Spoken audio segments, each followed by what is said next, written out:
Declaro abierta The 9,974th meeting of the Security Council is called to order. The provisional agenda for this meeting is peace consolidation in West Africa. The agenda is adopted.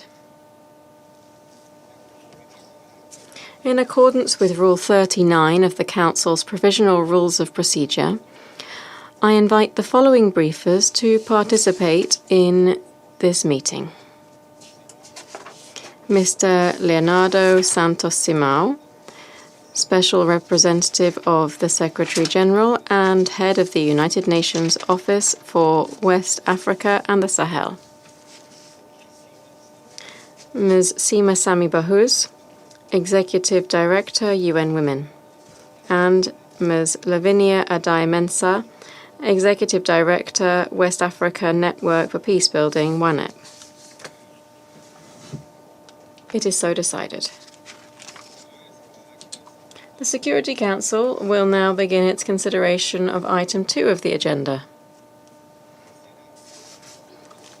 I wish to draw the attention of Council members to document S/2025/495,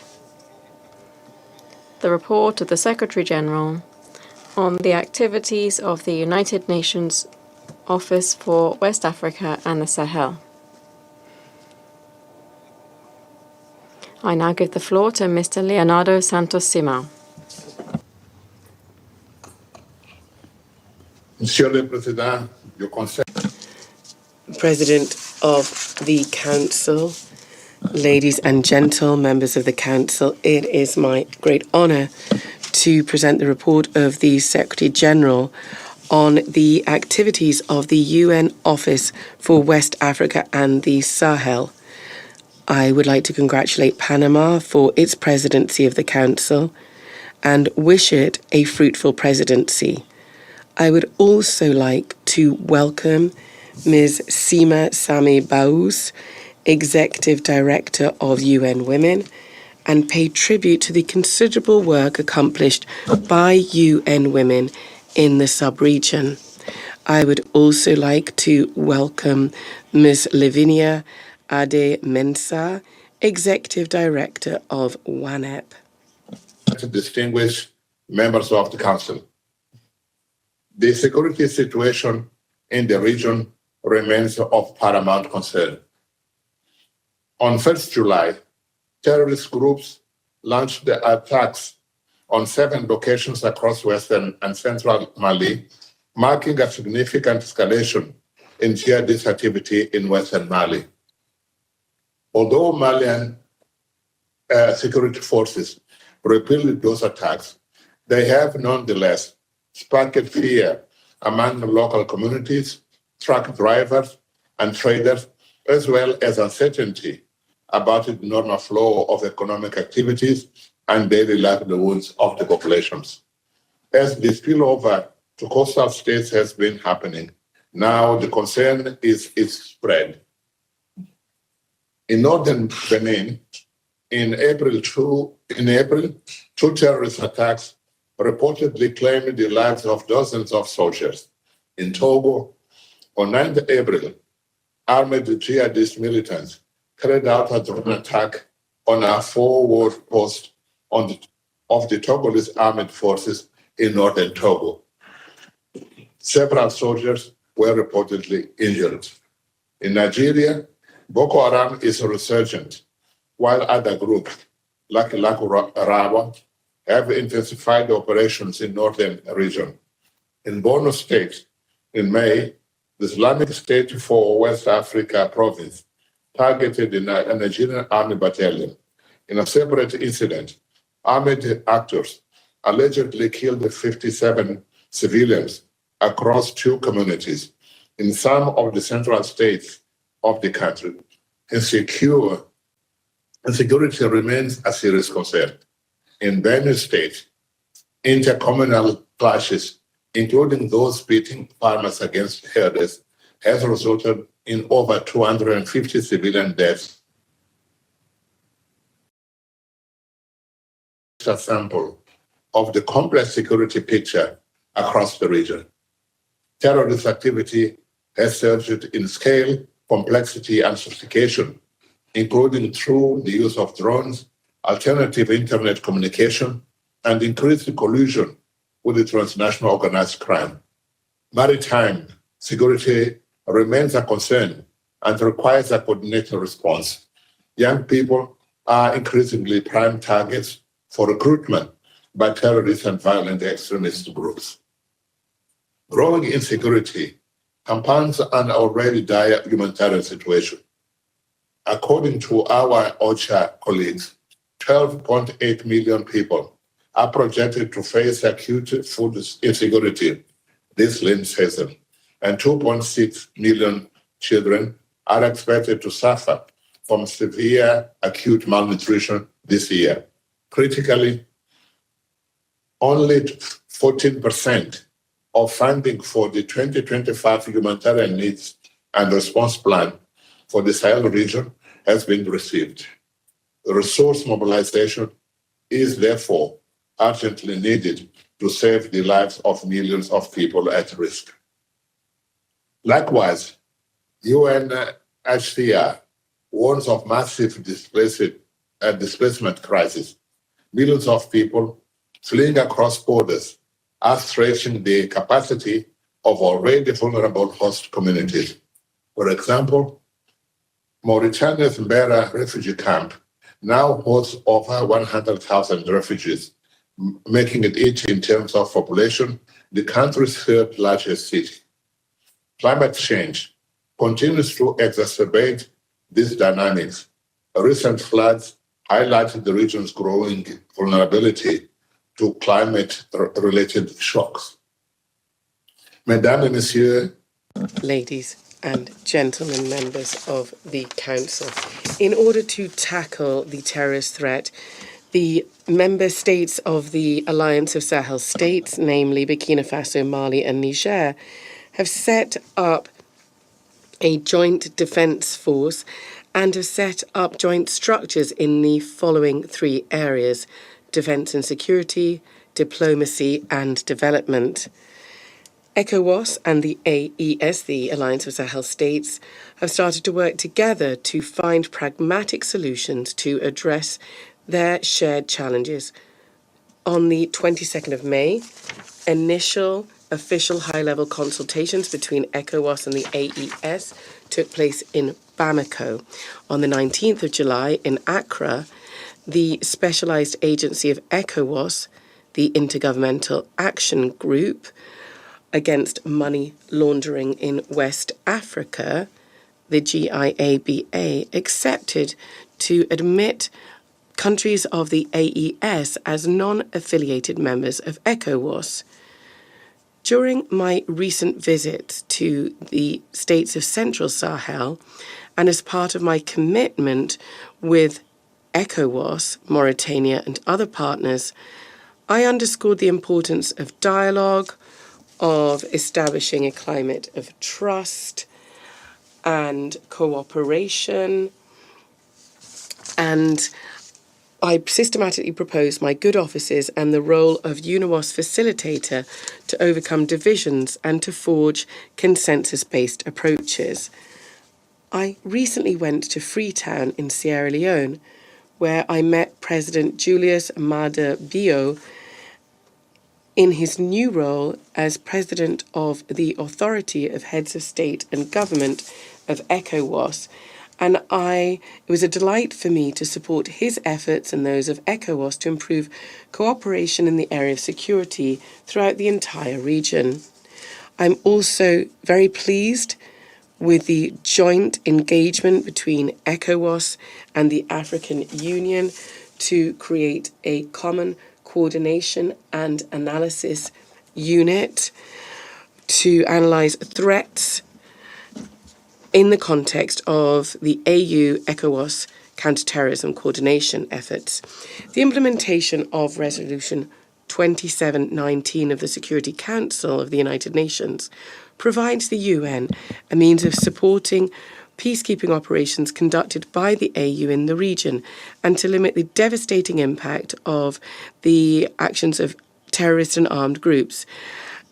And the constant support of the Security Council and ongoing support will be crucial here in English. Distinguished members of the Council, despite serious challenges, we have reasons to celebrate the democratic dividends in the region.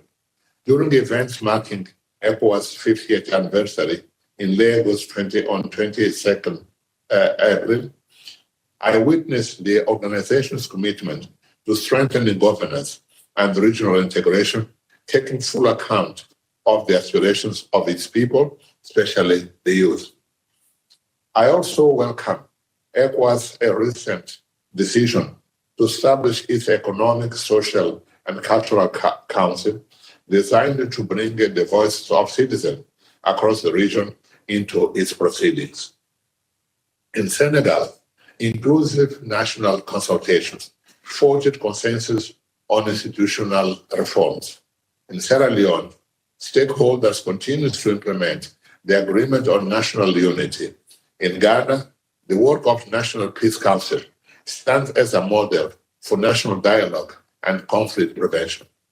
In Liberia, we praise the commitment to normalize the functioning of the Constitution after the impasse in the Parliament. In the months ahead, elections are scheduled in 3 countries. In Guinea, I welcome the commitment by the authorities to hold the elections before the end of the year, following a constitutional referendum in September this year. Ahead of Côte d'Ivoire presidential elections in October, I plan to visit the country again to build on my previous engagements with the many stakeholders and continue close coordination with ECOWAS, the African Union, and other key partners to promote conditions for peaceful elections. I am also engaging with ECOWAS, regional leaders, and international partners regarding the forthcoming elections in Guinea-Bissau, and rest confident that the elections will be peaceful. I encourage stakeholders in Mauritania to use the upcoming national dialogue to strengthen governance and build national cohesion. Similarly, I call upon stakeholders in Togo to engage constructively to overcome differences that have triggered protests leading to the loss of lives, which we regret. Mr. President, distinguished members of the Council, I'm concerned about shrinking civic and political space in some countries in the region, where there have also been reports of unlawful detention, torture, and enforced disappearances. Strengthening the national and regional mechanisms to combat impunity is essential. I would like to take this opportunity to note the establishment by the Alliance of the Sahel States of a criminal court in Bamako aimed at addressing war crimes, serious human rights violations, terrorism, and crimes against humanity, a step that underscores commitment to justice and peace. Mr. President, distinguished members of the Council, the UNOWAS continues to support the development of flagship projects in the Sahel, in the Central Sahel, cornerstones for implementation of the United Nations Integrated Strategy for the Sahel. These projects, co-created with the governments of Burkina Faso, Mali, and Niger, are designed to address the key drivers of conflict and instability through people-focused approaches. In the context of the Secretary General's UN 18 initiative, they are also an example of system-wide UN collaboration across the humanitarian development peace nexus. I wish to reiterate my call for harnessing water resources as peace and development accelerators, namely through the finalization and implementation of the Sahel Regional Action Plan on Water. the region's economy remains highly vulnerable to external shocks. Although macroeconomic indicators show improvement, rising debt levels continues to constrain government's capacity to provide essential services. I therefore welcome the introductions of debt swaps and other innovative financial instruments as effective tools to better manage and alleviate the region's debt burden. Mr. President, distinguished members of the Council, regarding the women's peace, security, and the youth peace security agendas, which you have set as a priority, I'm glad to report that all countries in the region have national action plans on Security Council Resolution 1325, and several have made progress through legal reforms, gender strategies, and these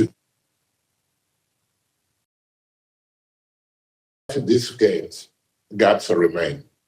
Women remain underrepresented in peace process, political party decision-making organs, and security institutions. Economic exclusion, insecurity, and discriminatory norms persist, while many national action plans remain underfunded. This is indeed the major stumbling block for the implementation of a women's involvement in governance process. UNOWAS is expanding its collaboration with the UN Women through initiatives that include my annual Women's Leaders Dialogue and the setting up of Women's Mediators Rapid Response Team. I would welcome support from Council members to operationalize these important initiatives.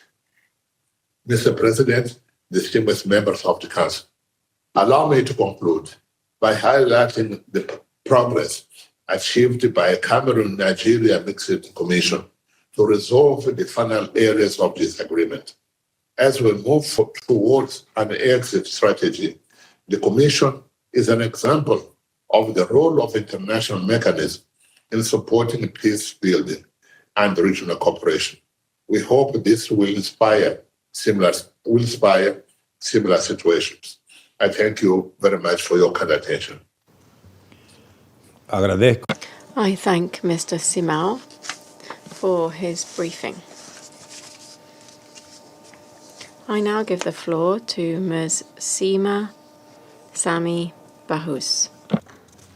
Mr. President, distinguished members of the Council, let me begin by commending Panama for ensuring that this discussion spotlights the rights and realities of women and girls in the Sahel, where the world's gravest concerns converge: terrorism, coups, environmental collapse, poverty, hunger, dwindling development financing, shrinking humanitarian access, a weakening multilateral system, and a declining UN presence on the ground.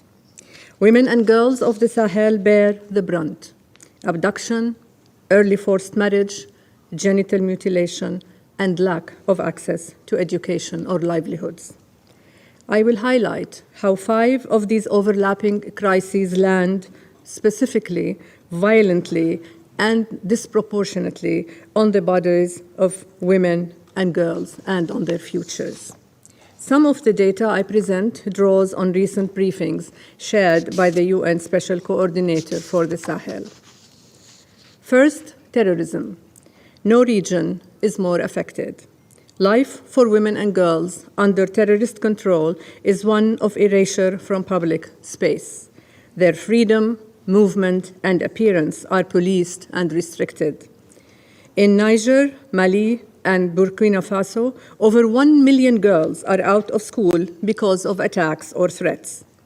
Abduction is not a byproduct of terrorism in the Sahel. It is a tactic. In Burkina Faso alone, the number of women and girls abducted rose by over 218% last year. Across the wider region, 60% of out-of-school girls have never set foot in a classroom.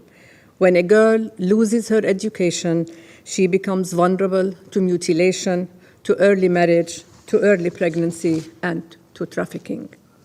In Mali, Niger, Chad, and Burkina Faso, child marriage rates rank among the highest in the world. Female genital mutilation affects 90% of women in Mali and 76% in Burkina Faso. Maternal mortality itself, driven by early pregnancy and poverty, is tragically among the highest anywhere on earth. Second, poverty. As violence displaces families and shutters markets, women's livelihoods vanish and household resilience collapses. Burkina Faso, Chad, Mali, and Niger are in the bottom 10 countries globally on the Human Development Index and on the Gender Development Index. Third, food insecurity. Levels nearly doubled this summer compared to just 18 months ago. Droughts grow harsher, with heat-related mortality expected to increase fourfold in the region by 2080. The distances women and girls travel to fetch water or firewood are growing longer, with their safety is shrinking. 2/3 report feeling unsafe on these journeys in a region that already ranks amongst the highest globally for reported cases of sexual and gender-based violence. Fourth, the world is pulling away. Humanitarian funding is drying up. Only 8% of this year's humanitarian needs were funded by this May. Development assistance has dropped by nearly 20% in the last 2 years. The impact of this cannot be denied. In Burkina Faso, 45% of women's empowerment projects have been suspended. Inflation and debt is squeezing gender equality out of budgets. Funding for women, peace, and security is often the first to go out. Gender ministries are being merged, erased, or defunded. Fifth, democratic space closing in. In many parts of the Central Sahel, the space for civil society, media, and women's political participation is shrinking. In Niger, just 14% of participants in a recent national conference on institutional reforms were women. In Mali, only 2 women took part in drafting the new national charter out of 36 members.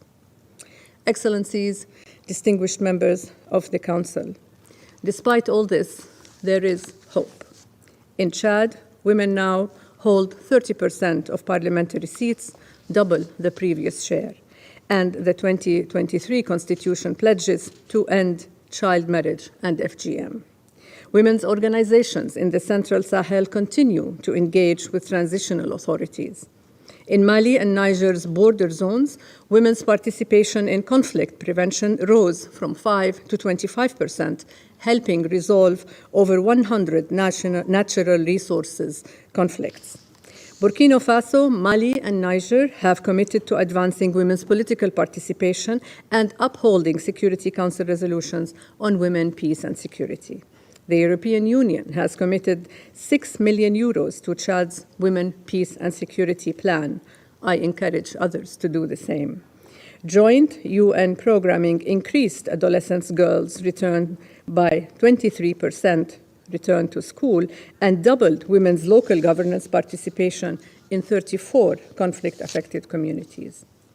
The World Bank-funded Sahel Women Empowerment and Demographic Dividend Initiative has reached over 3 million adolescent girls with health care, safe spaces, and life skills.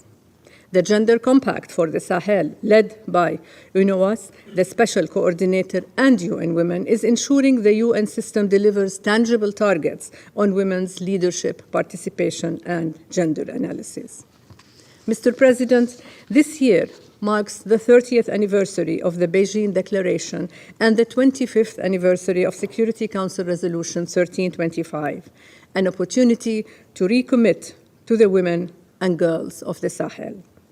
I call on you to urge governments and regional bodies to ensure women's full, equal, meaningful, and safe participation in transitional governments and peace and security efforts. Implement affirmative action laws and ensure a safe, open space for civil society. Invest at least 15% of violent extremism prevention funding in gender equality, and ask for engendered updates from sanctions and counterterrorism bodies. Support the rapid deployment of women protection advisors to UNOWAS to monitor sexual violence trends, engage with parties to conflict, and secure time-bound commitments. And even in a challenging financial landscape, I urge international partners to provide direct, flexible, long-term funding to women-led and women's rights organizations through mechanisms such as the Women's Peace and Humanitarian Fund and the Peace Building Fund. Above all, Excellencies, let us recall that women from the Sahel have been telling us all along, we cannot abandon the Sahel. Whatever the politics, whatever the funding landscapes, whatever the geopolitical headwinds. So let us stand with the women of the Sahel, not out of charity, but in recognition of their power to shape a better future.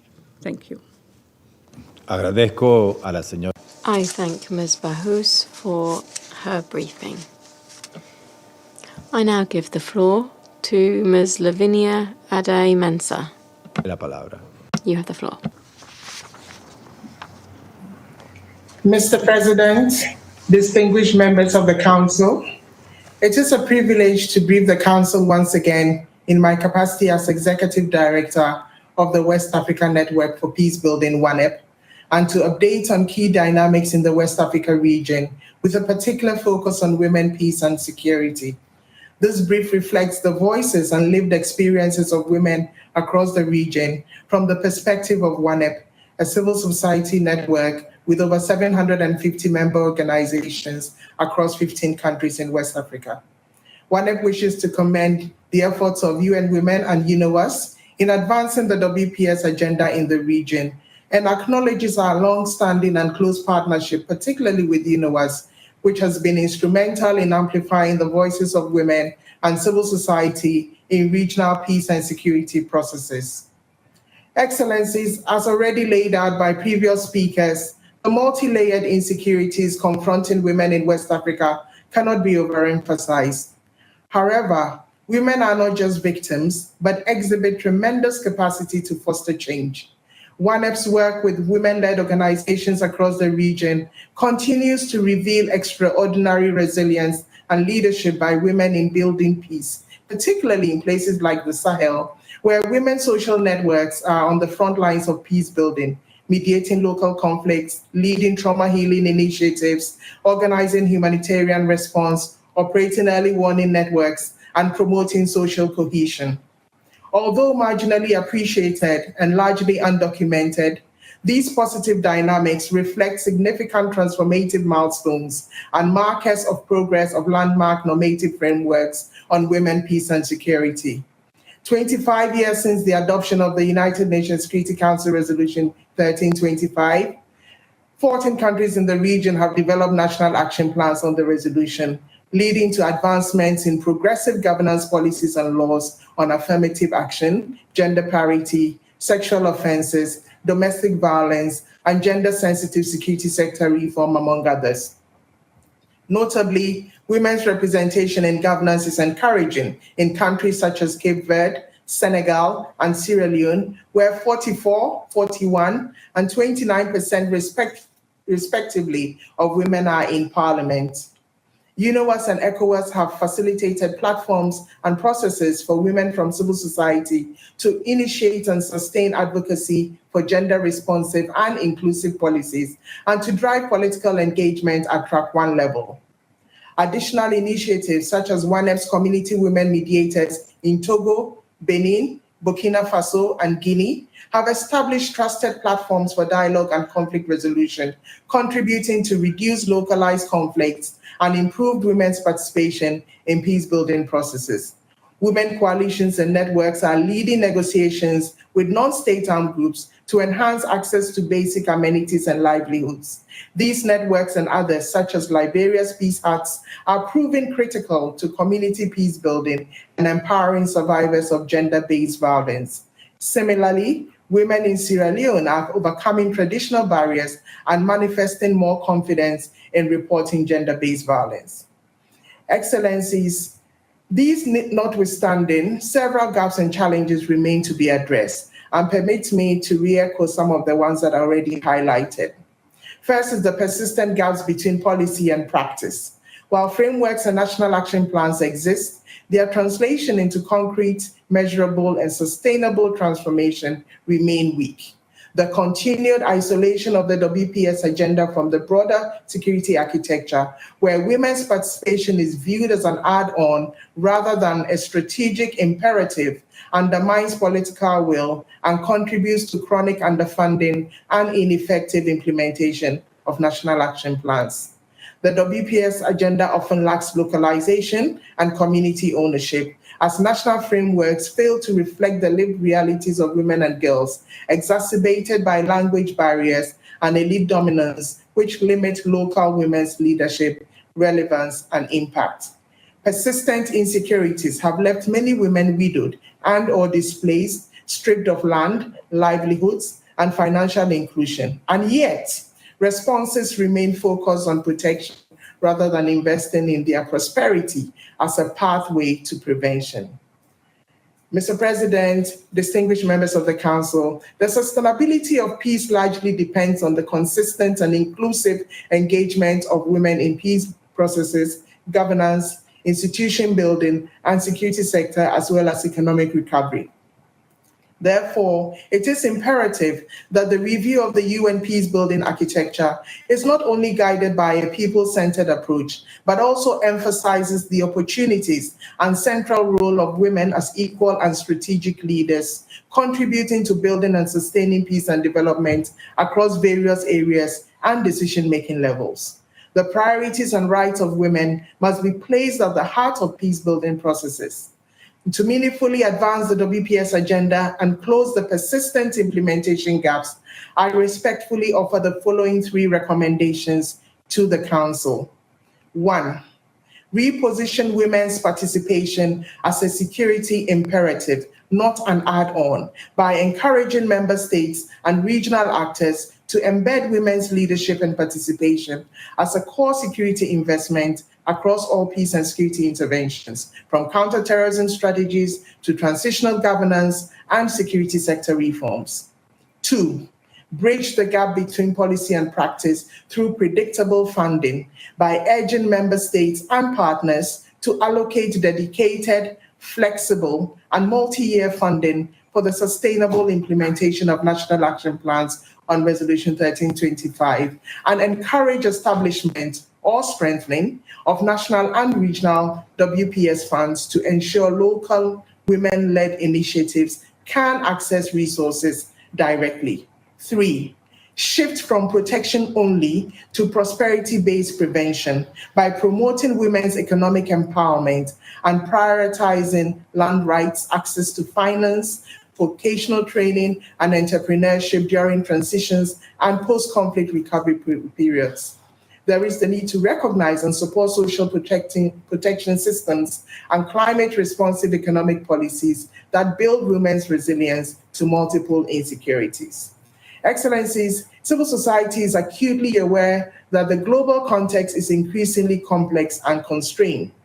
Rising geopolitical tensions, shrinking civic space, and global economic instability all pose significant barriers to translating commitments into concrete action.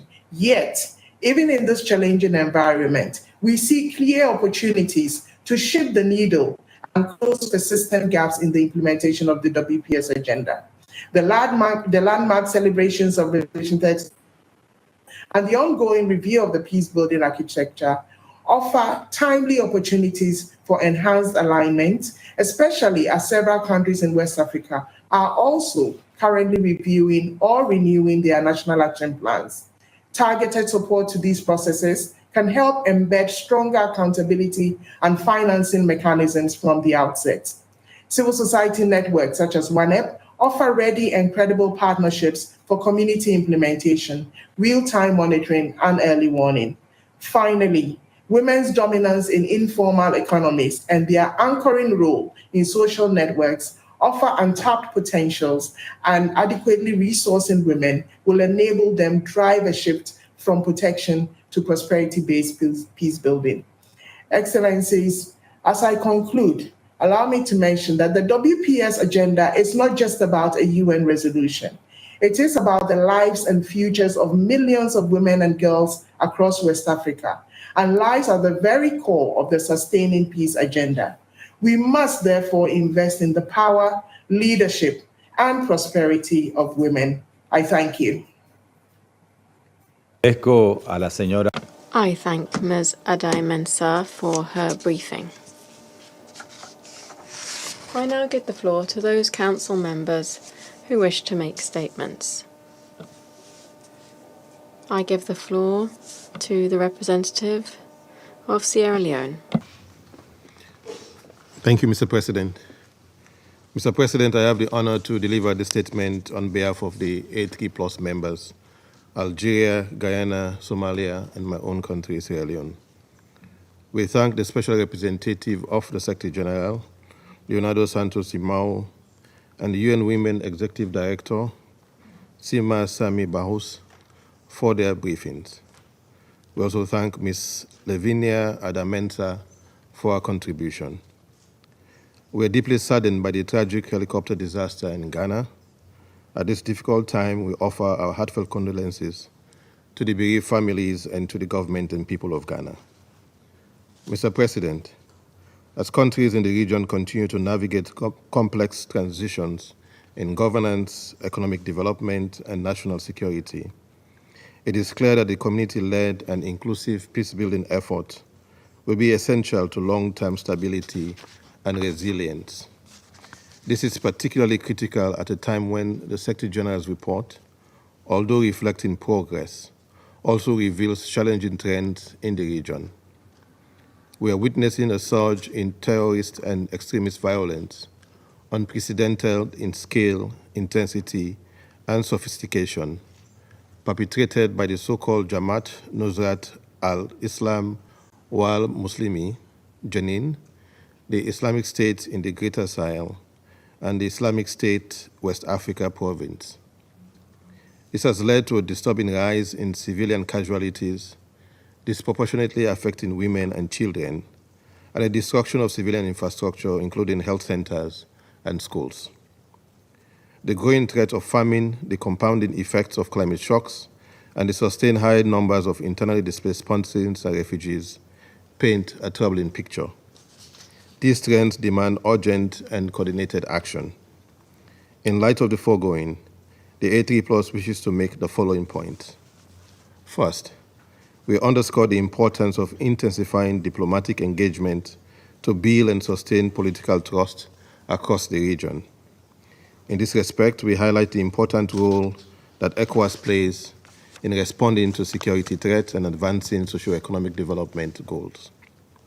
We congratulate ECOWAS at its commemoration of its 50th anniversary and commend the community for its ongoing efforts to promote peace, stability, and economic development in West Africa, including through support for peaceful political transitions and peacekeeping efforts.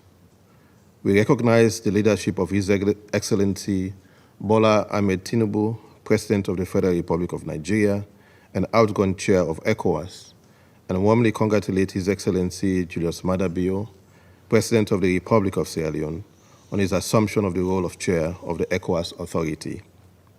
We welcome President Bio's commitment to prioritizing the revitalization of regional security cooperation, unlocking economic integration, and strengthening institutional credibility. We also welcome bilateral exchanges by ECOWAS member states with Burkina Faso, Niger, and Mali, which are most affected by terrorism. We take positive note of the appointment of Ghana's special envoy to the Alliance of Sahel States and the joint military exercise undertaken with Togo and Chad. The A3 Plus commends the effort of ECOWAS and the AES countries to continue constructive dialogue. These efforts are vital to safeguarding the achievement of regional integration and the interests of West African people. We further welcome the deepening engagement between the African Union and ECOWAS on security cooperation and political dialogue in the region. We applaud the outcomes of the recent consultative meeting between the African Union Peace and Security Council and the ECOWAS Mediation and Security Council. We call on member states and relevant stakeholders to support and create platforms that strengthen ongoing diplomatic engagement and foster political trust across the region. We also stress the importance of leveraging existing African mechanisms, in particular, the Committee of Intelligence and Security Services of Africa and the African Union Counterterrorism Center, which are key instruments of the Union's continental action. We further welcome the recent designation by the African Union chairperson of a special envoy for the Sahel, which constitutes a major step towards a more structured, integrated, and coordinated continental response to the multidimensional challenges facing the region.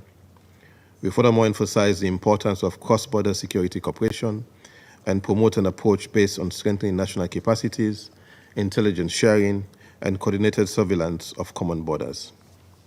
Mr. President, to our second point, we emphasize the need to shift political will into operational reality in counterterrorism efforts in the region. We commend ECOWAS for demonstrating political leadership in advancing the ECOWAS counterterrorism strategy and taking steps to enhance the operational effectiveness of the multinational joint task force, as well as the Accra Initiative. While notable progress has been made in promoting a unified and coordinated response, significant challenges remain. Insecurity continues to persist, particularly in light of evolving trends in terrorism. Coordinated attacks by groups such as Jenin and ISGS converging with international trafficking networks and organized criminal activities pose a multi-dimensional threat. Terrorist groups continue to acquire sophisticated weaponry and leverage advanced technologies, including the use of unmanned aerial support and anti-aircraft capabilities, which indicate external financing and support. In this context, we stress the need to strengthen operational synergy and work towards the development of a shared regional strategy owned by all states of the region. In this regard, we underline the urgency of achieving a common strategic vision in the fight against terrorism based on clearly defined objectives, aligned regional priorities, and enhanced coordination among the various security platforms. We welcome the recent convening of the informal interactive dialogue by this Council on enhancing regional counterterrorism cooperation and underscore the importance of a national ownership and respect for sovereignty, regional cooperation, and international support, including for predictable, adequate, and sustainable financing.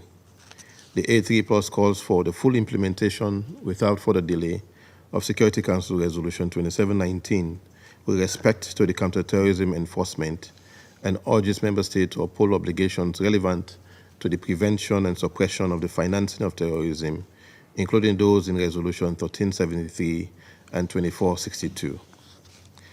Mr. President, on our third point, which focuses on the progress of development and peace-building initiatives as a pathway to sustainable peace, we welcome the progress achieved by Member States, including reported economic growth in Côte d'Ivoire, Niger, Senegal, Nigeria, and Ghana, as well as governance reforms in Togo, Ghana, and Nigeria.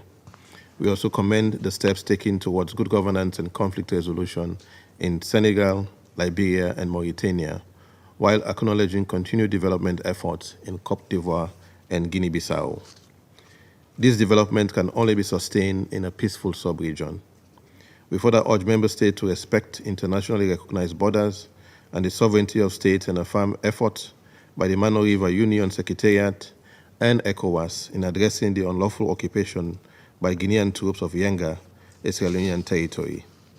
We also recognize the potential of youth, who make up 65% of the region's population, and welcome national efforts to advance youth empowerment within the Youth Peace and Security agenda at the national level in Côte d'Ivoire, Niger, and Benin. The A3 Plus remains gravely concerned by persistent reports of widespread human rights violations and emphasizes that effort to improve governance must not be treated separately from effort to enhance security, inclusive governance, constitutional order, and the rule of law, as they are not only complementary to peace, but are essential tools for building institutional resilience and reducing the conditions in which violent extremism can thrive. We urge all member states to exercise restraint, particularly in actions targeting civil society actors, journalists, and members of the political opposition. Mr. President, on our fourth point, the worsening humanitarian conditions, large-scale displacement, and escalating tensions among communities present a grave threat to regional stability. Climate-related shocks, such as floods and drought, further compound existing vulnerabilities. The A3 Plus calls for urgent intervention, cautioning against inaction and the risk of allowing the humanitarian situation to fester. We commend the Secretary General's approval of the 7 million cross-border initiative to strengthen water management, climate resilience, and peace building in the border areas of Mali, Mauritania, and Senegal. We also call on the authorities to improve humanitarian access and identify pathways to ensure that much-needed assistance reaches the most vulnerable population, including in areas under the control of non-state actors. In closing, Mr. President, the A3 Plus commends SRSG Shimao and the UNOWAS office for their outstanding contributions. SRSG Shimao's good offices have been instrumental in building bridges for diplomatic engagement and facilitating political solutions. His role in coordinating technical support and mobilizing resources has been critical in accelerating progress and sustaining cooperation across the region. We express our full support for the UNOWAS mandate and commend the ingenuity and commitment shown in navigating resource constraints while addressing a broad geographical scope and a wide range of diverse and interlinked issues. Finally, the A3 Plus reaffirms its unwavering commitment to supporting member states of the West African and the Sahel sub-region and the regional mechanisms in their effort to combat terrorism, rebuild political trust, and advance inclusive socio-economic development as essential pillars for consolidating peace and sustaining progress. And I thank you. Agradezco. I thank the representative of Sierra Leone for the statement. I now give the floor to the representative of Denmark. Thank you, Mr. President. And let me begin by thanking Special Representative Simao and UN Women Executive Director Bahous for their briefings and recommendations. Let me also express my deep appreciation for the perspectives shared by Executive Director Adam Mense of UNEP. I also wish to express Denmark's profound condolences to the people and government of Ghana after yesterday's tragic helicopter crash. Mr. President, the security situation across the Sahel region is on a devastating trajectory, growing both in intensity and in geographical scope, threatening peace and security in coastal West Africa and beyond. As we've heard from our briefers today, women and girls are particularly affected by this developing security crisis. Allow me to make 4 points. First, Denmark strongly condemns all acts of terrorism and violent extremism. Counterterrorism is a shared cause. To work as intended, it must always be conducted fully in line with international law, including international humanitarian and human rights law. We are deeply concerned by reports of ethnically motivated targeting of civilians, abductions, and forced disappearances in relation to counterterrorism operations. We call on all parties to uphold their obligations under international law and to hold accountable those who commit violations and abuses. Second, Denmark welcomes efforts to strengthen regional security cooperation with a unified purpose and aligned strategy. Regional and sub-regional organizations, not least ECOWAS, have a critical convening role to play, as we believe solutions must be grounded in African leadership and supported through genuine partnerships with the wider international community. We commend the decision by the AU Peace and Security Council and ECOWAS Mediation and Security Council to enhance counterterrorism cooperation by establishing a joint threat fusion and analysis cell. Similarly, Denmark commends the important work done by the multinational joint task force and welcomes the operationalization of the African Union and ECOWAS standby forces. We encourage the AU and ECOWAS to further supplement the hard security instruments of the African peace and security architecture with existing mediation and peace-building instruments, including women-led initiatives. We also recognize the value of the Peace-Building Commission's engagements on the region. Third, the region's many challenges all share a common thread: their disproportionate impact on women and girls, and the critical role that women and girls should have in addressing them. We are deeply concerned by the horrific human rights situation of women and girls across the region. In Central Sahel, women and girls are not only caught in the crossfire, they are actively targeted and commodified. Abductions, sexual slavery, forced marriages, rape. This must stop. And women must urgently receive access to justice, protection mechanisms, life-saving services, healthcare, and psychosocial support. However, enhancing protection is not enough. Women's participation must be strengthened across the board. We urge women's full, equal, meaningful, and safe participation across electoral processes, peace processes, and in every single aspect of life. My fourth point, Mr. President. The humanitarian situation in the Sahel region is dire and fast deteriorating, as we've heard from our briefers this morning. Vulnerabilities are compounded by a severe lack of access to basic services, schooling, and healthcare, and serious funding shortfalls compels humanitarian actors to prioritize between urgent needs and long-term resilience building efforts. Aid must reach those in need without interference. Restrictions on humanitarian actors is unacceptable, and it exacerbates the already serious humanitarian situations. We call on all parties across the region to urgently ensure rapid, safe, and unhindered humanitarian access. Mr. President, to conclude, Denmark's long-standing partnership with the region has included support to peacekeeping, maritime security, prevention of violent extremism, and peace building. We are unwavering in our continued commitment to inclusive political solutions, strengthen regional security cooperation, and support for local peace builders. As co-pen holder for UNIVAS, in partnership with Sierra Leone, Denmark will seek to maintain the Council's attention on the region. We will support the SRG in carrying out his important mandate.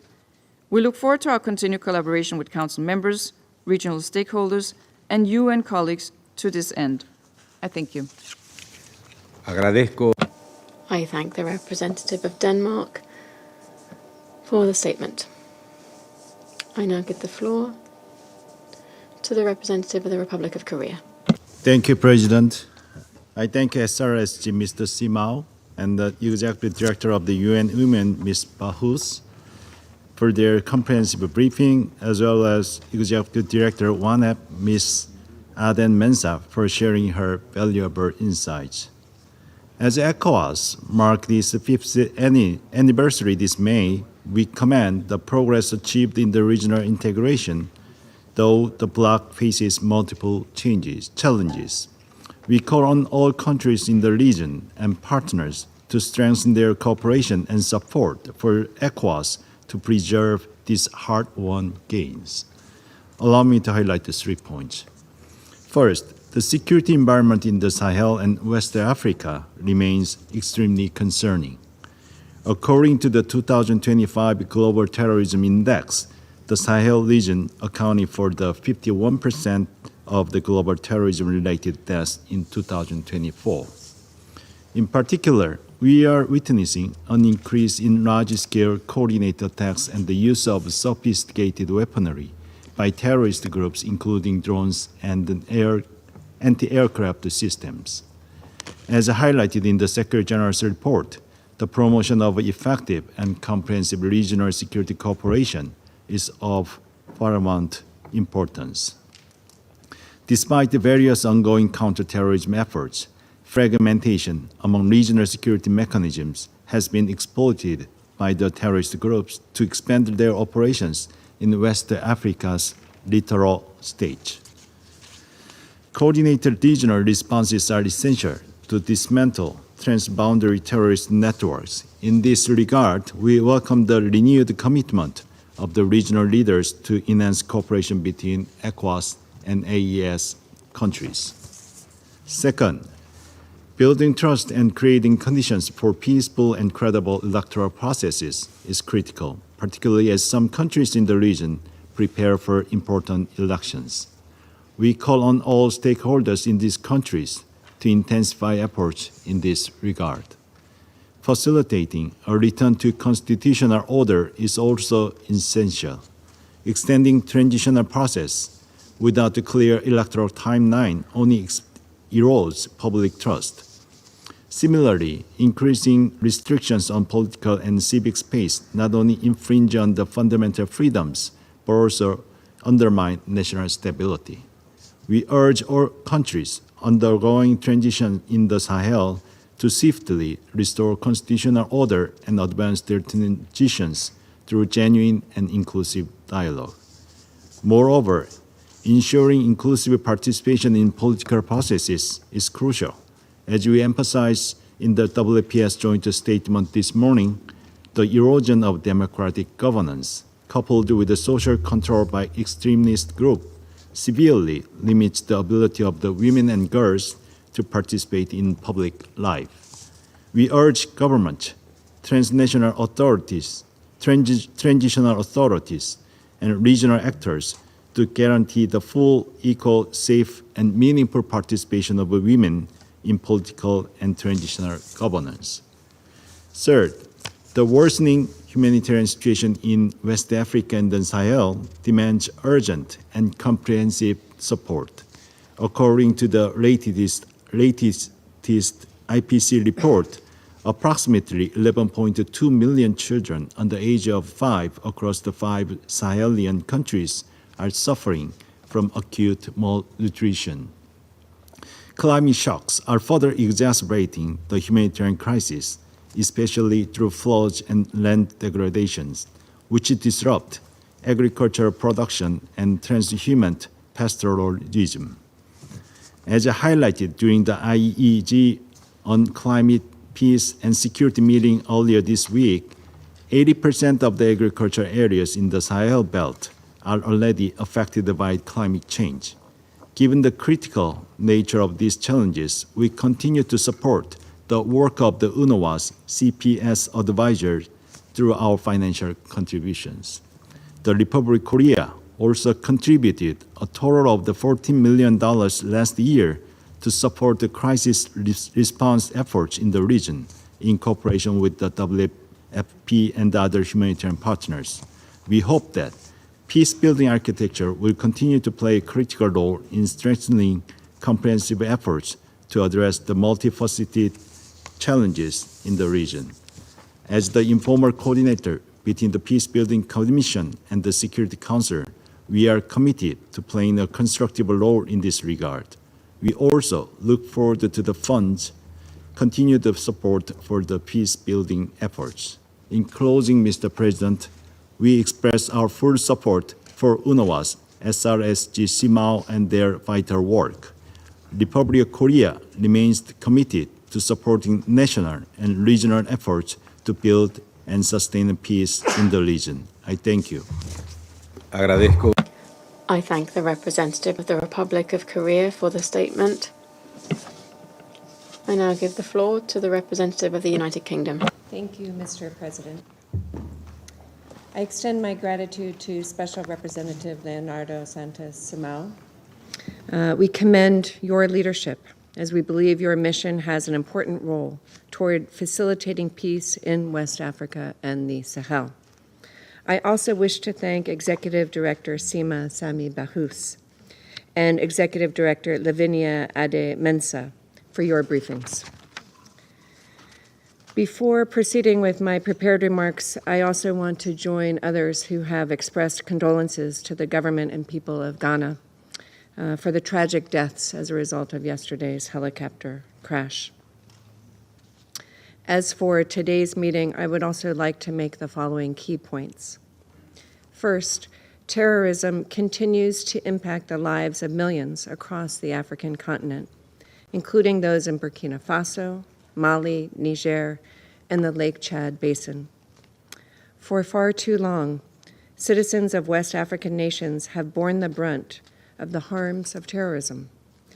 The United States condemns in the strongest terms recent terrorist attacks against civilians. We call for accountability for attacks perpetrated by the Al-Qaeda-affiliated Jamaat Nusrat al-Islam wal-Muslimin, ISIS Sahel, ISIS West Africa, Boko Haram, and all other terrorist groups. Second, we urge Sahelian states and their coastal West African neighbors to set aside differences and seek a coordinated response to terrorism, one that respects the rule of law and human rights, including military cooperation and intelligence sharing. Terrorists don't respect borders. We further encourage the role of UNOWAS in facilitating dialogue between the Alliance of Sahel States and ECOWAS on vital economic and political relations, in addition to regional security cooperation, consistent with its mandate. The United States, in turn, will continue to work with regional partners to counter these threats. We, as the international community, have a vested interest in countering terrorism and the increasing danger that violent extremism poses to the global community. Finally, the crisis unfolding in Sudan continues to have far-reaching impacts on peace and security in the Sahel. In addition to humanitarian and economic disruptions, increasingly porous Sudanese borders and the proliferation of small arms has the potential to further destabilize Sahelian states. We call on the belligerents in Sudan to immediately end their violence. I thank you, Mr. President. Agradezco. I thank the representative of the United States for the statement. And now I give the floor to the representative of the United Kingdom. Thank you, President. I thank SRSG Simao, Executive Director Bahous, and Ms. Ade Mensah for their briefings, and I pay tribute to the work of SRSG Simao and his team in their continued efforts in the region. Allow me to join other Council colleagues in extending our deep condolences to the government and people of the Republic of Ghana for the tragic loss of life in yesterday's helicopter crash. President, I will make 3 points. Firstly, the United Kingdom condemns terrorist attacks in the region, including the increased use of IEDs and the use of blockades to disrupt trade and isolate communities. Regional unity is critical for addressing the growing security challenges and tackling transnational threats. The United Kingdom encourages all parties to remain committed to prioritising security, growth and prosperity across the region. We stress the need for careful consideration of external security partners, not all of whom share these goals. We welcome the agreements between ECOWAS and the AES, which protect the strong tradition of West African cooperation and will bring benefits to citizens of the region, including freedom of movement and ease of trade. We urge the countries of the region to extend this constructive approach to cooperation on counter-terrorism and security. Second, President, we note mixed progress on democratic processes. The United Kingdom is concerned by recent developments in Burkina Faso, Mali and Niger, including the suspension of political parties, increasing restrictions on civic space, and the extension of transition timelines. We call upon the authorities in these countries to return to the principles of inclusive and accountable governance, which are crucial to long-term stability and prosperity. Looking ahead to the presidential elections in Côte d'Ivoire, Guinea and Guinea-Bissau this year, the United Kingdom stands ready to engage in support of ensuring these are peaceful, credible processes and aligned with their respective constitutions. We also welcome progress in promoting youth and women's participation in governance. Investment in education and employment is critical to reducing vulnerability to radicalisation and irregular migration, and supporting inclusive and sustainable peace. And as we heard from Ms. Bahous so powerfully, investing in girls' education in particular is key to ensuring women and girls can enjoy their rights and realise their full potential. Third, President, we remain concerned by the deteriorating humanitarian situation across the region. Conflict, displacement and restrictions on humanitarian access continue to undermine the delivery of life-saving assistance, and we urge all parties to ensure rapid and unimpeded humanitarian access. To conclude, President, the region's complex challenges require collective action. The United Kingdom supports efforts to strengthen regional dialogue and remains committed to inclusive regional cooperation. I thank you. Agradezco. I thank the representative of the United Kingdom for the statement. And I now give the floor to the representative of Pakistan. Mr. President, we thank SRSG Leonardo Santos Simao for his comprehensive briefing and commend his outreach efforts in fostering inclusive political dialogue and promoting peace and security in West Africa and Sahel. We also thank Ms. Seema Sami Bahous and Ms. Lavinia Adai-Mense for their useful insights. We all would also like to offer our deep condolences to the government and people of Ghana on the tragic helicopter crash yesterday. The latest report from the Secretary General outlines the complex and interlinked political, security, humanitarian, and development challenges facing West Africa and Sahel region. We acknowledge the quiet diplomatic engagement underway, including the continued efforts by Economic Community of West African States, the African Union, and other regional actors to promote consensus-based transitions, safeguard regional integration gains, and strengthen collective security arrangements. We note the progress made in advancing the participation of women and youth in decision-making processes in several countries, while recognizing the significant barriers to their full and meaningful inclusion persist across the region. Having said that, we share the concerns related to the evolving security situation in the region. Terrorism presents a clear danger. It is alarming that terrorist groups such as Jamaat Nusratul Islam wal Muslimin and the Islamic State Sahel province have expanded their operations. Similarly, there has been an increase in cross-border terror incidents as well as evidence of transnational interlinkages between terrorist groups and criminal networks. Of particular concern is the use of increasingly sophisticated methods, including the use of unmanned aerial systems and improvised explosive devices by these terrorist groups. The Security Council has played a pivotal role in advancing peace and security in the region, particularly through the deployment of United Nations peacekeeping missions.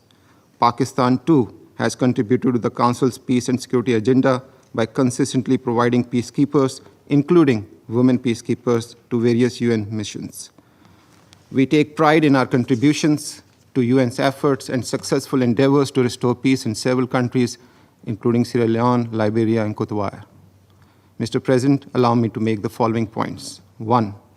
A comprehensive and multidimensional approach to countering terrorism and violent extremism needs to be adopted, focusing not only on kinetic actions but also on addressing the underlying root causes. In this regard, we urge the international community to expand training and capacity building support for our African partners. Pakistan reiterates its readiness to actively share its expertise and experience in this domain. 2.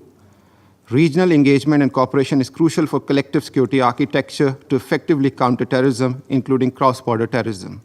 Support for regional security frameworks, including ECOWAS Standby Force, the Accra Initiative, and the Lake Chad Basin Multinational Joint Task Force is essential. We welcome recent efforts by ECOWAS and the African Union to expedite counterterrorism coordination mechanisms and encourage continued support to African-led solutions. The holding of informal interactive dialogue last month did point out to the importance of counterterrorism responses with regional ownership. 3. The international community must support efforts to strengthen governance structures and enhance the capacities of local institutions in line with nationally identified needs and priorities. These efforts should be guided by the principle of African solutions to African problems. In this context, fostering inclusive and representative political processes remains vital for ensuring sustainable peace and stability across the region. 4. The humanitarian situation is alarming as the region continues to face multifaceted challenges, including food insecurity, poverty, inflation, and the worsening impacts of climate change. The sustained provision of humanitarian assistance and support for inclusive economic development remains essential. We are encouraged by the progress under the United Nations Integrated Strategy for the Sahel, particularly the launch of its 10 flagship programs, which provide a comprehensive and nationally owned framework for addressing interconnected challenges. Last, we echo the Secretary General's call for the urgent acceleration of efforts to reform the international financial architecture with a view to enhancing its ability to effectively support developing countries, particularly those in West Africa and Sahel, in accessing adequate affordable, and sustainable financing for their long-term development needs. Mr. President, in conclusion, let me reaffirm that Pakistan, bound by long-standing and brotherly ties with the countries of West Africa and the Sahel, stands ready to support all initiatives that advance peace, stability, and development in the region. I thank you. Agradezco. I thank the representative of Pakistan for the statement, and I now give the floor to the representative of Greece. Thank you, Mr. President, for convening this important meeting. I would like to thank SRSG Leonardo Santos Simao for his briefing and express my country's full support to the work of UNOWAS. I would equally like to thank UN Women Executive Director Ms. Sima Bahous and the Executive Director of the West African Network for Peacebuilding, Ms. Lavinia Adem-Mensah, for their valuable insights, especially into the situation of women and girls' rights in the region. Allow me also to join others in expressing condolences to the government and people of Ghana for the tragic loss of life in the helicopter crash. Mr. President, I would like to make 3 points. First, on security and regional cooperation. The security situation in the Sahel remains deeply concerning. According to the latest SG report, terrorist activities continue to destabilize the Central Sahel and the Lake Chad Basin. Namely, Burkina Faso, Mali, and Nigeria remained under sustained attacks by Jenim and the Islamic State Sahel province. In this context, Niger's recent withdrawal from the multinational Joint Task Force has further strained regional capacities to respond effectively to these threats. Violent extremist groups continue to destabilize vast areas, threatening not only land borders, but also vital maritime routes in the Gulf of Guinea by expanded activities in coastal states like northern Benin, Togo, and along the Mali-Senegal-Mauritania border area. We note that piracy incidents in the Gulf have fallen significantly, largely due to regional cooperation frameworks such as the Yaoundé architecture and enhanced naval coordination. Greece, as a leading maritime nation, reaffirms its support for further cooperation to strengthen coastal security capacities. Nevertheless, the threat is evolving. Criminal and extremist networks are increasingly diversifying into trafficking and smuggling, with the potential to exploit maritime routes to finance their operations. In this context, we are closely following the changing relationship between the Alliance of Sahel States and ECOWAS. Continued dialogue and engagement is essential to prevent further fragmentation and ensure counter-terrorism and peace-building stabilization initiatives remain mutually reinforcing and grounded in regional ownership. In this respect, we welcome efforts aiming to strengthen the Accra Initiative, the recent AU-ECOWAS decision to establish a joint threat fusion and analysis cell, as well as the much-needed activation of the AU and ECOWAS standby forces. Second, on governance and political transitions. The succession of unconstitutional changes of government has undermined democratic norms and complicated stabilization efforts. Upcoming polls in Côte d'Ivoire, Guinea, and Guinea-Bissau in 2025 and Benin in early 2026 will be crucial tests for institutional resilience and public trust. At the same time, we caution transitional authorities that failure to set clear electoral timelines and end dates for transition undermines national cohesion and regional stability. It is essential that these processes are inclusive, transparent, and peaceful, respecting agreed timetables. Credible elections, underpinned by civic participation and respect for fundamental freedoms, remain indispensable for long-term stability. In this regard, Greece welcomes UNOWAS electoral assistance and mediation efforts and encourages close coordination with ECOWAS and the African Union. Third, on human rights, climate resilience, and peace building. Human rights must remain central to all international and regional responses. While progress has been made in enhancing the participation of women and youth in decision-making in Côte d'Ivoire and Niger, significant challenges persist. Today, 28.7 million people across the Sahel require urgent humanitarian assistance and protection, with women and girls, who comprise more than half of this population, facing heightened risk of displacement, forced marriage, and sexual and gender-based violence. Their meaningful participation in peace processes and governance is both a moral imperative and a proven catalyst for durable peace. The region's challenges are further compounded by climate change.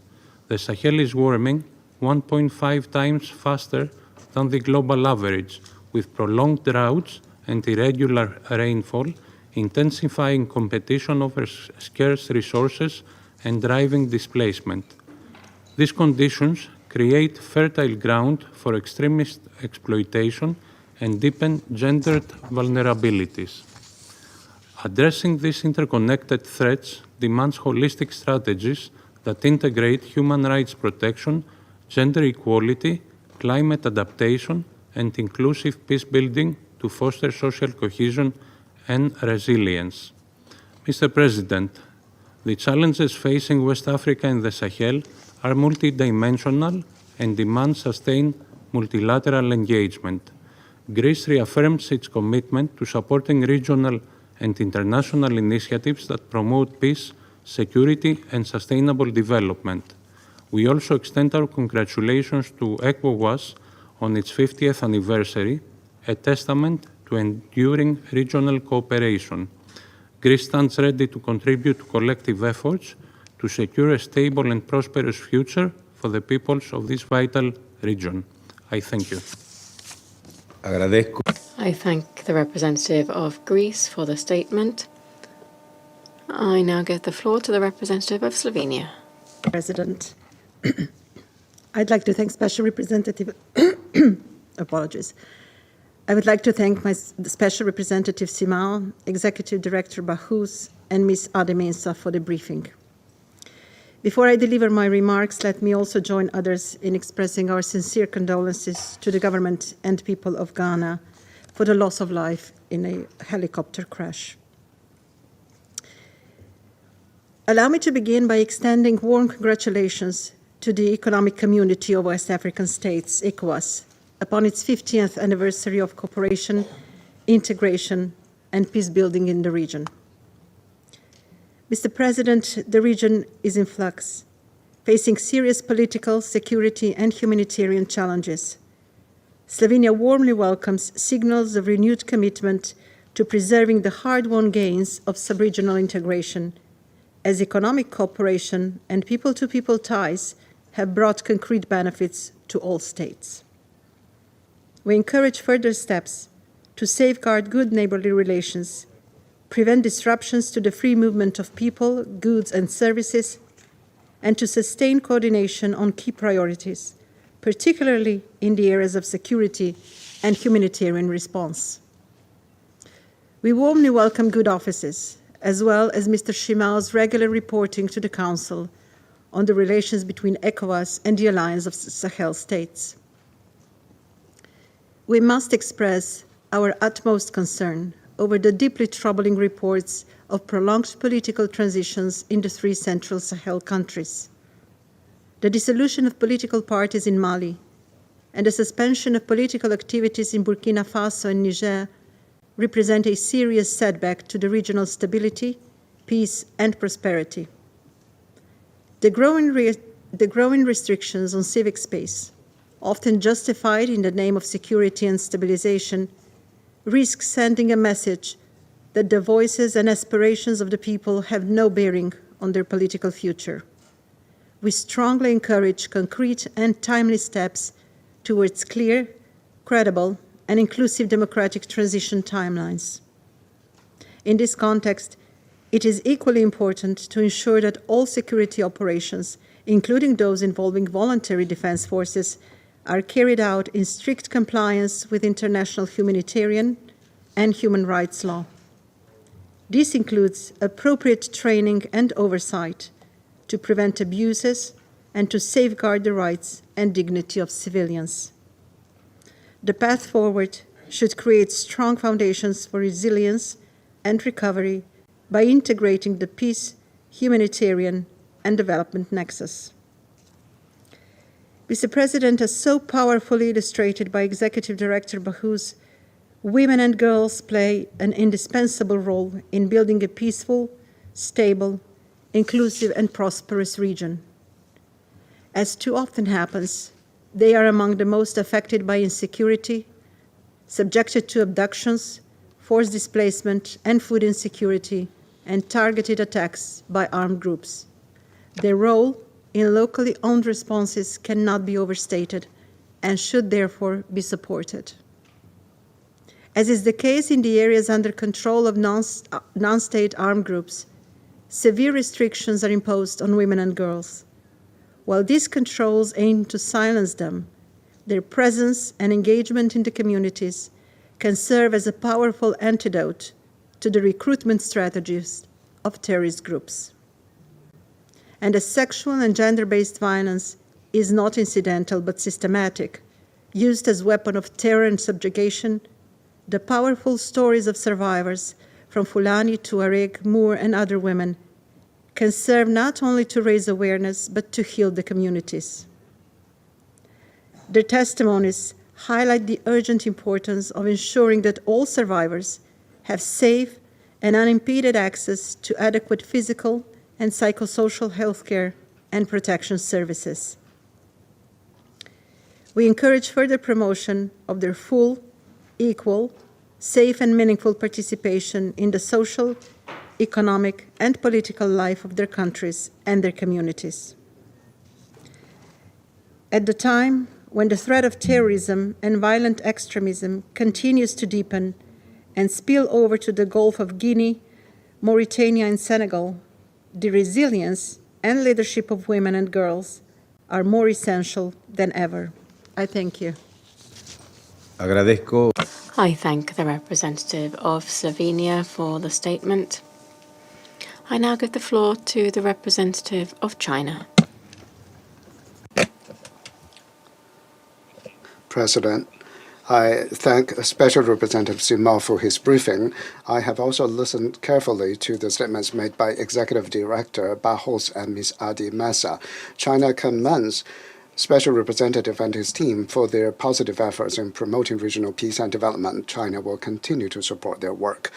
I would also like to take this opportunity to express China's sincere condolences to Ghana over yesterday's tragic helicopter crash. In light of the latest SG report, I would like to make the following points. First, it's imperative to maintain stability in West Africa and the Sahel. At present, Côte d'Ivoire, Guinea-Bissau, Benin, and Guinea are actively preparing for various levels of elections. Togo, Ghana, Nigeria, and Gambia are pushing for constitutional reforms. And Senegal and Mauritania are conducting nationwide political dialogues. Smoothly advancing these key political processes will help further consolidate regional peace and stability.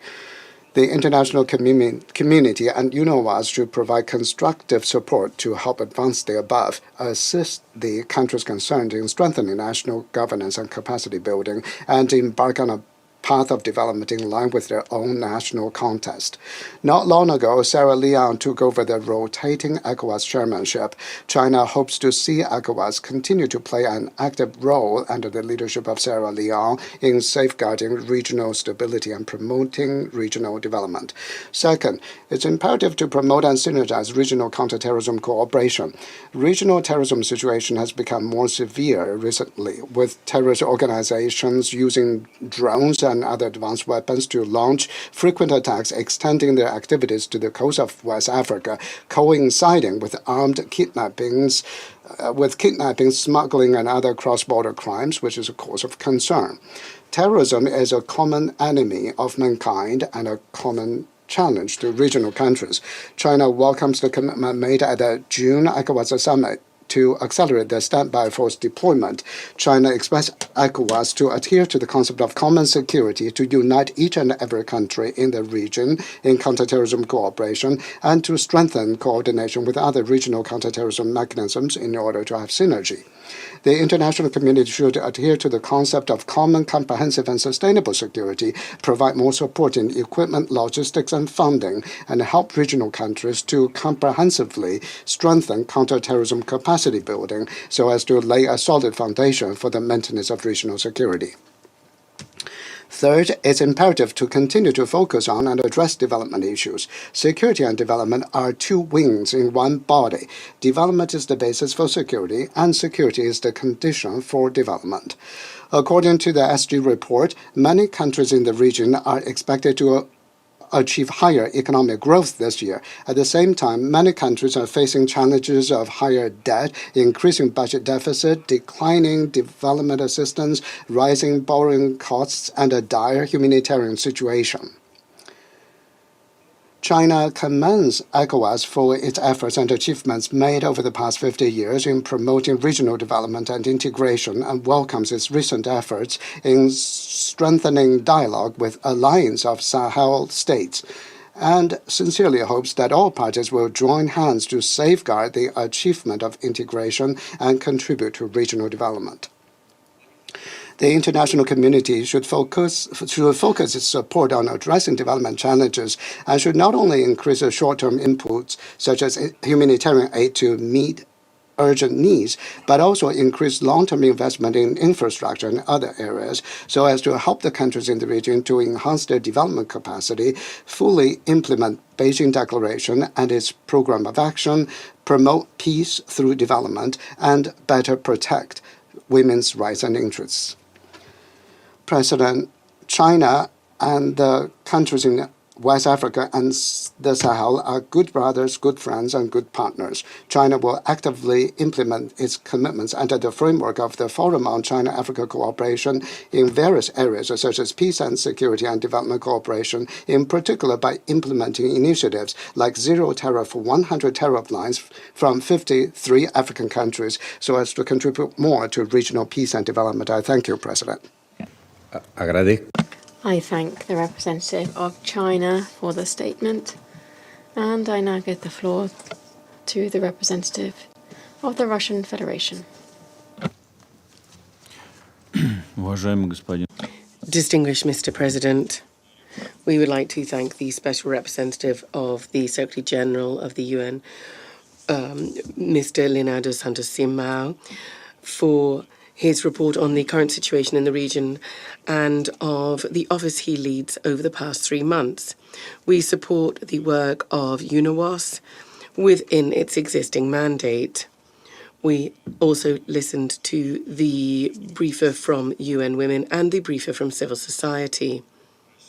Russia consistently pays significant attention to cooperation with West African countries. We are pleased to note the broadly calm political situation in the region this year. The new regional cooperation architecture is gaining strength. Members of the Alliance of Sahel States, the AES and ECOWAS, demonstrated a serious resolve to build on agreements previously reached and to establish mutually beneficial relations. We welcome the development of interactions between the two organizations as part of quiet diplomacy. This has been seen when there was the meeting of AES foreign ministers with representatives of the ECOWAS Commission in Bamako on the 22nd of May. We hope that these examples will quickly be followed by others.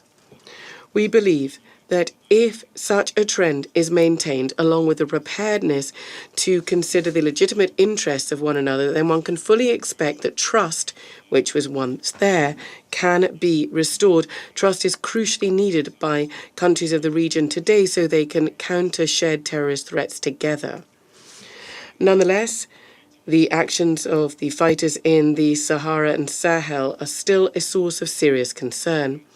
When assessing the security situation, one must not forget that governments of the sub-region bear the heavy burden of the mistakes of the past and the legacy of the neo-colonial policies.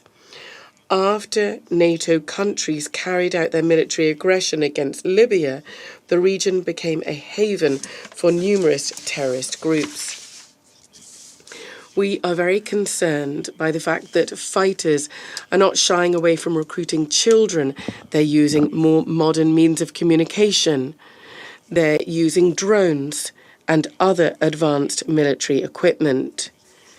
Who exactly is getting these resources into the hands of terrorist groups still needs to be determined, as does who wants armed confrontation with sovereign states in the sub-region. There have been confirmed cases primarily of support for terrorism in Mali from Ukraine, whose officials don't even hide this.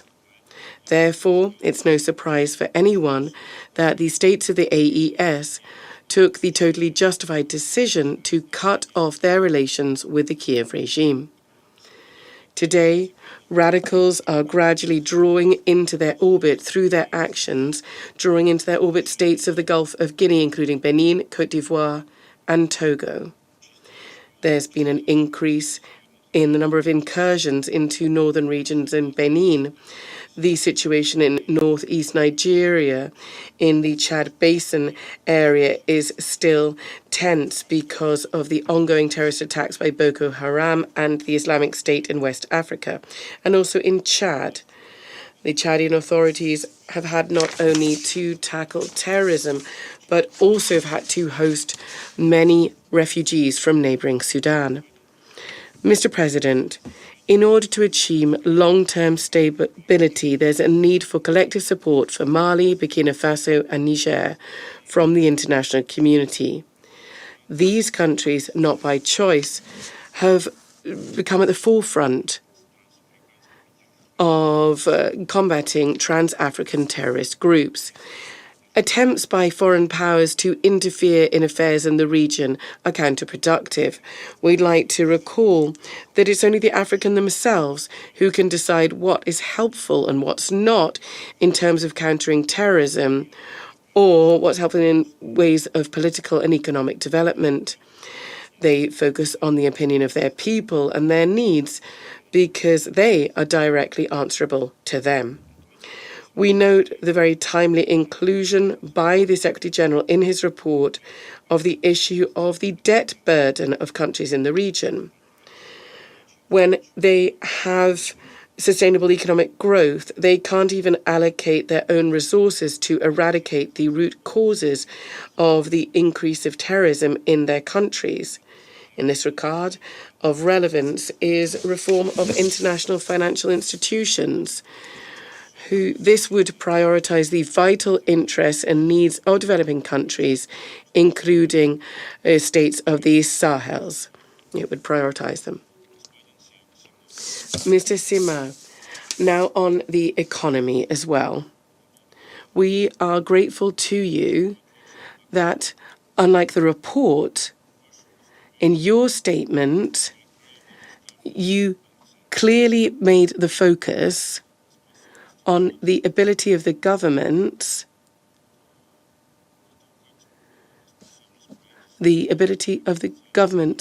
to tackle socio and economic challenges comprehensively. And the direct link between climate and security did not appear in your statement. We note with regret that in the Security Council report, there is unacceptable terminology used directly linking climate and security. And this devalues the gravity of the terrorist threat and socioeconomic challenges, despite the fact that nobody is denying environmental challenges.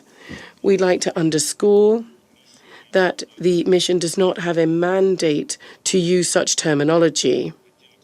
We'd also like to point out to our Korean colleagues that the informal group of a number of Security Council members was mentioned on climate and security.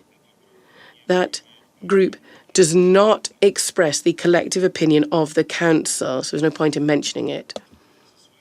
From our side, the Russian Federation will continue to make a constructive contribution to collective efforts to achieve stability in the Sahara, Sahel, and West Africa as a whole.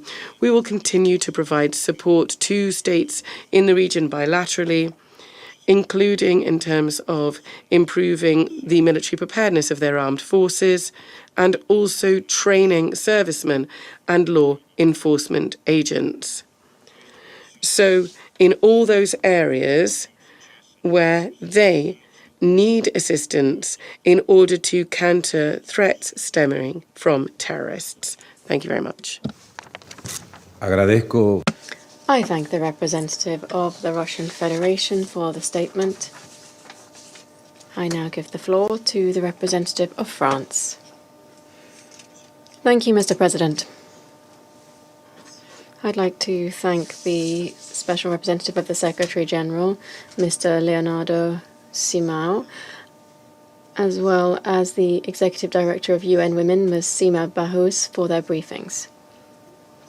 I'd likewise like to express my thanks to Ms. Lavinia Adai-Mensah for her remarks and also for her commitment to peace and to conflict prevention in Africa. Likewise, I would like to express my condolences to the victims of the helicopter accident in Ghana yesterday on behalf of France. Mr. President, firstly, I'd like to underscore the importance of this meeting dedicated to the situation in West Africa and the Sahel. While we can welcome some of the positive developments over the last few months, numerous countries in the region continue to face security, political, human and developmental challenges. France remains concerned, alongside its partners, by the developing security situation in several parts of the region, particularly the Sahel and the Lake Chad Basin, where terrorist attacks and communal violence are reaching alarming levels. France condemns these attacks, these unacceptable attacks, in the strongest terms, which affect the stability of the local population. As highlighted in the Secretary General's report, the continued spread of the terrorist threat towards the coastal countries and Guinea is particularly worrying. In the face of these crises, it is incumbent on all of us to work together, as we did, for instance, in the context of maritime security with the Yaoundé architecture.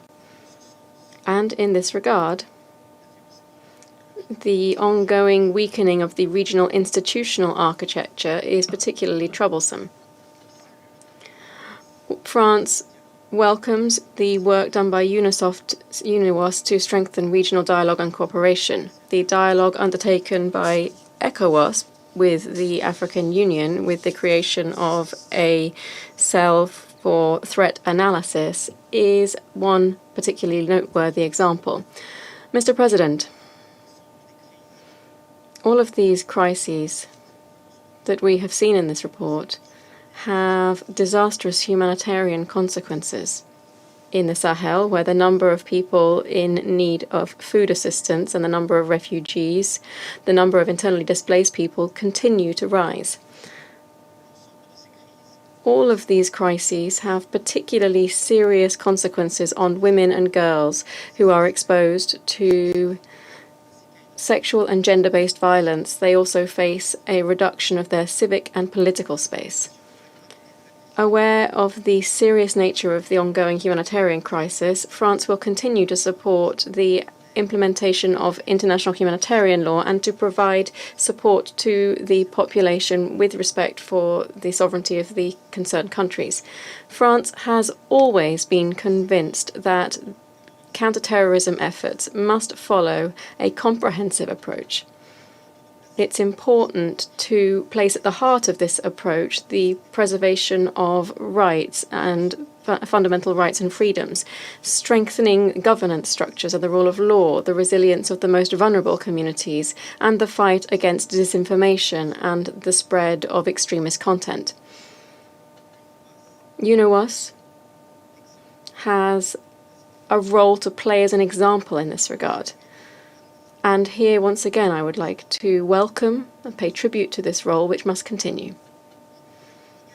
Likewise, I wish to commend the key role of the Peacebuilding Commission to support national prevention and resilience efforts.